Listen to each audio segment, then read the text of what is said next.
Hello കൂട്ടുകാരെ, എല്ലാവർക്കും സുഖമല്ലേ? അപ്പോഴേ ഒരു മിക്സിയുടെ ജാറിലോട്ട് കുറച്ച് തേങ്ങയും പിന്നെ ഒരു തക്കാളിയും കൂടെ ചേർത്ത് ഉണ്ടാക്കാൻ പറ്റുന്ന നല്ല ടേസ്റ്റി ആയിട്ടുള്ള റെസിപ്പിയാണ് കേട്ടോ കാണിക്കുന്നത്. വളരെ പെട്ടെന്ന് ഉണ്ടാക്കിയെടുക്കാം. അപ്പോൾ ഇതെങ്ങനെ ഉണ്ടാക്കുന്നതെന്ന് കണ്ടു നോക്കാം.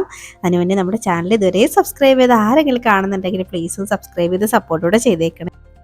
അപ്പോൾ ഇത് ഉണ്ടാക്കിയെടുക്കാൻ വേണ്ടിയിട്ട് ഞാനൊരു പാൻ ഒന്ന് അടുപ്പത്തേക്ക് വെച്ച് അതിലേക്ക് കുറച്ച് ഓയിൽ ഒന്ന് ചേർത്ത് കൊടുക്കുന്നുണ്ട്. ഒരു 3 ടേബിൾ സ്പൂണോളം വെളിച്ചെണ്ണയാണ് കേട്ടോ ചേർത്ത് കൊടുത്തിരിക്കുന്നത്.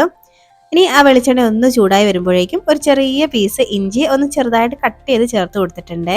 ഇനി ഇതിൻ്റെ കൂടെ തന്നെ ഒരു 2-3-4 അല്ലി വെളുത്തുള്ളിയും കൂടെ ചേർത്ത് കൊടുക്കുന്നുണ്ട്. കൂടെ തന്നെ എരിവിന് ആവശ്യത്തിനുള്ള വറ്റൽമുളകും കൂടെ ഞാൻ ചേർത്ത് കൊടുക്കുന്നുണ്ട്. അപ്പോൾ നിങ്ങളുടെ ഒരു പാകം അനുസരിച്ച് എരിവിൻ്റെ ആ ഒരു കണക്കനുസരിച്ച് ചേർത്ത് കൊടുത്താൽ മതി. ഞാനൊരു 3 എടുത്തിട്ടുണ്ട്. ഇനി നമുക്കിതെല്ലാം കൂടെ ഒന്നങ്ങ് വറുത്തെടുക്കാം. നന്നായിട്ട് ഒന്നങ്ങ് മിക്സാക്കി കൊടുക്കാം.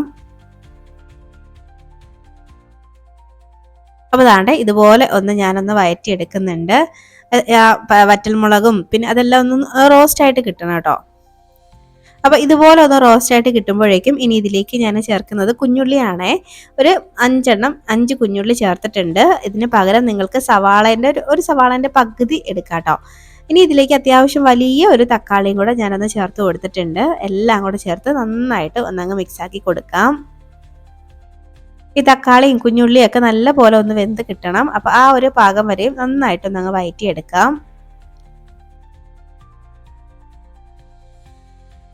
ഇപ്പോൾ ദാണ്ടെ നമ്മുടെ തക്കാളിയൊക്കെ നന്നായിട്ട് വെന്ത് ഒന്ന് കുഴഞ്ഞു വന്നിട്ടുണ്ട് കണ്ടോ. ഈ ഒരു പാകമാണ് നമുക്ക് വേണ്ടുന്നത്. അപ്പോൾ ഈ ഒരു സമയമാകുമ്പോഴേക്കും ഇതിലേക്ക് ഒരു ചെറിയ പീസ് പുളി ഞാൻ ചേർത്ത് കൊടുക്കുന്നുണ്ട്. ഇനി ഇതിലേക്ക് ഒരു അരക്കപ്പോളം തേങ്ങയും കൂടെ ചേർത്ത് കൊടുക്കാം. തേങ്ങയും കൂടെ ചേർത്തിട്ട് ജസ്റ്റ് ഒന്നങ്ങ് മിക്സ് ആക്കിയാൽ മതി. ഒരുപാട് നേരം ഇട്ട് അങ്ങ് വഴറ്റിയെടുത്ത് തേങ്ങയുടെ കളർ ഒന്നും മാറ്റണ്ട. ആ തേങ്ങേൻ്റെയൊക്കെ ആ ഒരു പച്ചമണം ഉണ്ടല്ലോ, അതൊന്ന് ജസ്റ്റ് ഒന്ന് മാറി കിട്ടിയാൽ മതി. അതുവരെ ഒന്നങ്ങ് വഴറ്റി കൊടുക്കുന്നുണ്ട്.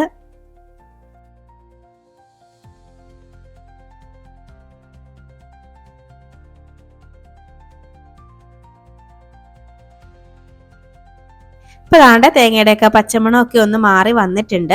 അപ്പോൾ ഈ ഒരു സമയമാകുമ്പോഴേക്കും നമുക്കിതിലേക്ക് ആവശ്യത്തിനുള്ള ഉപ്പ് അതും കൂടെ അങ്ങോട്ട് ചേർത്ത് കൊടുക്കാം.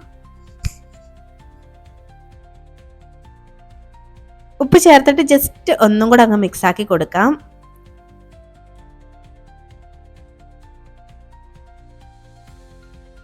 അപ്പോൾ ദാണ്ട് ഞാനൊന്ന് മിക്സാക്കി എടുത്തിട്ടുണ്ട്. ഇനി നമുക്ക് ഈ ഫ്ലെയിം അങ്ങ് ഓഫാക്കി ഇതൊന്ന് തണുത്ത് വന്നാൽ മാത്രം മതി. അപ്പോൾ ഇതൊന്ന് തണുക്കാനായിട്ട് വെയിറ്റ് ചെയ്യാവേ. ഞാൻ ഫ്ലെയിം ഒന്ന് ഓഫ് ആക്കുന്നുണ്ട്.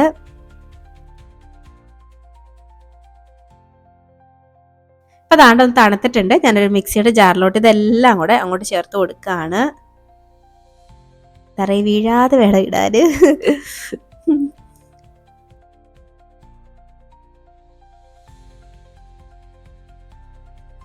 ഇതാണ്ട് കണ്ടോ, ഞാനെല്ലാം ഒന്ന് ചേർത്ത് കൊടുത്തിട്ടുണ്ട്. ഇനി നമുക്കിത് നന്നായിട്ട് അരച്ചെടുക്കുക. എന്നിട്ട് ഒരുപാട് അങ്ങ് അരഞ്ഞു പോകരുത്, ഒന്ന് ക്രഷാക്കി എടുത്താൽ മതി.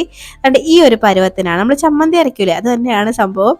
അപ്പോൾ അതാണ്ട് അരച്ചെടുത്തിട്ടുണ്ട്. ഇനി ഒരു ബൗളിലേക്ക് ഞാനൊന്ന് ചേർത്ത് കൊടുക്കുന്നുണ്ട് ഇത്. അപ്പോൾ നമുക്ക് കഞ്ഞീൻ്റെ കൂടെയോ ചോറിൻ്റെ കൂടെയോ ഒക്കെ കഴിക്കാൻ പറ്റുന്ന നല്ല ടേസ്റ്റി ആയിട്ടുള്ള ഒരു ചമ്മന്തിയാണ് കേട്ടോ. അപ്പോൾ ഫൈനലി ഇനി ഇതിലേക്ക് ഞാൻ കുറച്ച് പച്ച വെളിച്ചെണ്ണയും കൂടെ ചേർത്ത് കൊടുക്കുന്നുണ്ട് കേട്ടോ. അതും കൂടെ അങ്ങോട്ട് ഒഴിക്കുമ്പോഴാണ് നല്ലൊരു ടേസ്റ്റ് അങ്ങോട്ട് കിട്ടുന്നത്. വളരെ കുറച്ച് മാത്രമേ ഞാൻ ചേർക്കുന്നുള്ളൂ.